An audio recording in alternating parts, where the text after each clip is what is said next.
आपके लिए हालात हमेशा ऐसे ही थे, बल्कि इससे ज्यादा सख्त भी थे, लेकिन उलमाए हक हर हालत का मुकाबला करते रहे। 1857 उस वक्त उलमा के लिए कितनी मुश्किलात थी, कितनी मुश्किलात।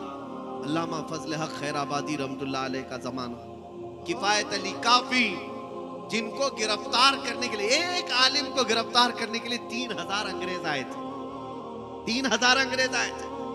और उन्होंने ये साबित कर दिखाया शेर शेर होता है, कुत्ते कुत्ते होते हैं। सामने ये बात अर्ज करूं कि अगर आज हुजूर पाक सल्लल्लाहु ताला अलैहि वसल्लम की इज्जत की बात आई और अगर तुम मैदान में खड़े रहे तो ये बात भी मत समझ लेना कि तुम्हारे खड़े होने से हुजूर की इज्जत बढ़ जाएगी, कभी नहीं।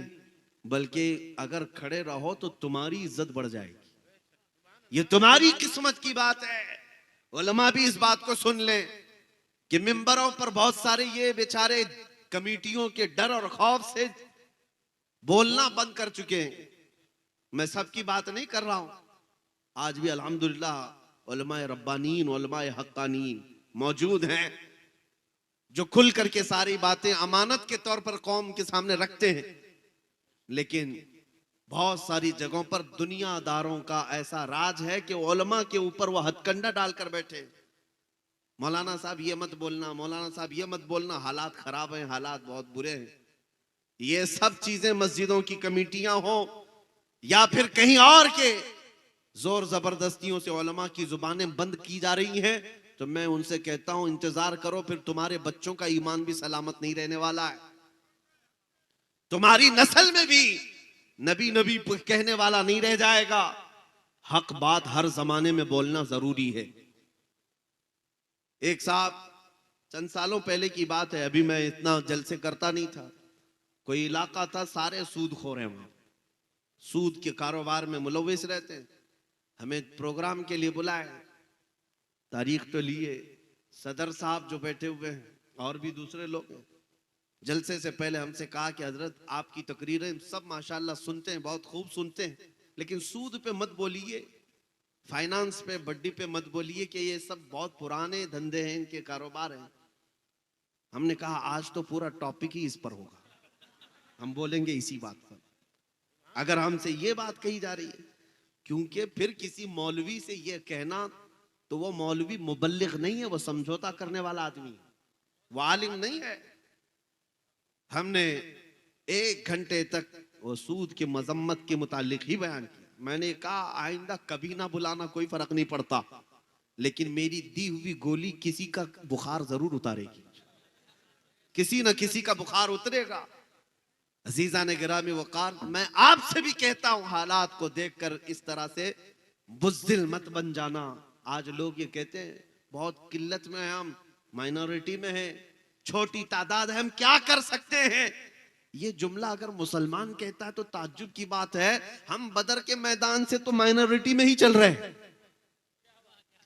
बदर के मैदान से भी हम तो अकलियत में ही है। बदर में तादाद मुसलमानों की 313 थी, काफिरों की 1000 से ज्यादा।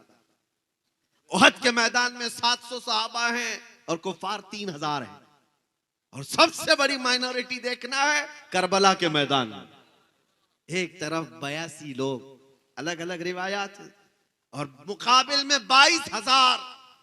लेकिन एक भी हुसैनी शहजादा खौफ से अपनी जमात नहीं बदलता और ना ही दामन हुसैन को छोड़ने को तैयार है। इसलिए आज ये हालात का रोना कभी मत रोना। आपके लिए हालात हमेशा ऐसे ही थे, बल्कि इससे ज्यादा सख्त भी थे, लेकिन उलमाए हक हर हालत का मुकाबला करते रहे। आपको पता है आजादी से पहले जो गदर का यहां पर मामला था 1857, उस वक्त उलमा के लिए कितनी मुश्किलात थी, कितनी मुश्किलात। अल्लामा फजल हक खैराबादी रहमतुल्लाह अलैह का जमाना, किफायत अली काफी, जिनको गिरफ्तार करने के लिए, एक आलिम को गिरफ्तार करने के लिए 3000 अंग्रेज आए थे, 3000 अंग्रेज आए थे। और उन्होंने ये साबित कर दिखाया शेर शेर होता है, कुत्ते कुत्ते होते। मोहम्मद अरबी का एक शेर गिरफ्तार करने के लिए 3000 लोग आए।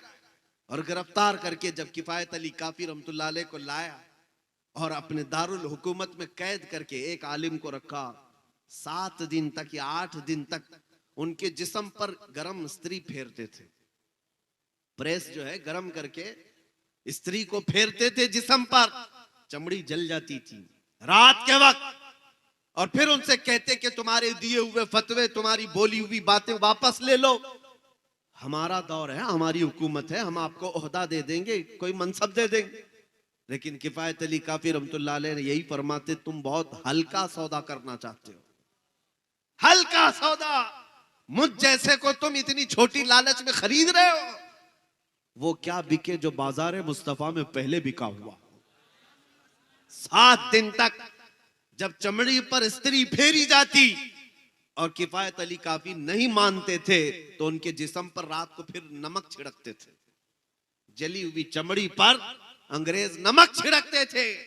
तो क्या उस किफायत अली काफी रहमतुल्लाह अलैह के इस तकलीफ के बाद अंग्रेजों ने इस धरती से इस्लाम को साफ कर दिया? 8 दिन के बाद उन लोगों ने चौराहे पर लाकर किफायत अली काफी को फांसी पर चढ़ाया। और उस वक्त जब वो एक आलिम रब्बानी को फांसी पर चढ़ा रहे थे, पूछा गया तुम्हारी आखिरी कोई ख्वाहिश है? किफायत अली काफी ने कहा था, हाँ मेरी एक ही ख्वाहिश है, एक बार मरने से पहले नाते मुस्तफा पढ़ लूं। और पढ़ करके सुनाया लोगों को, कोई गुल बाकी रहेगा न चमन रह जाएगा, पर रसूलुल्लाह का दीन हसन रह जाएगा।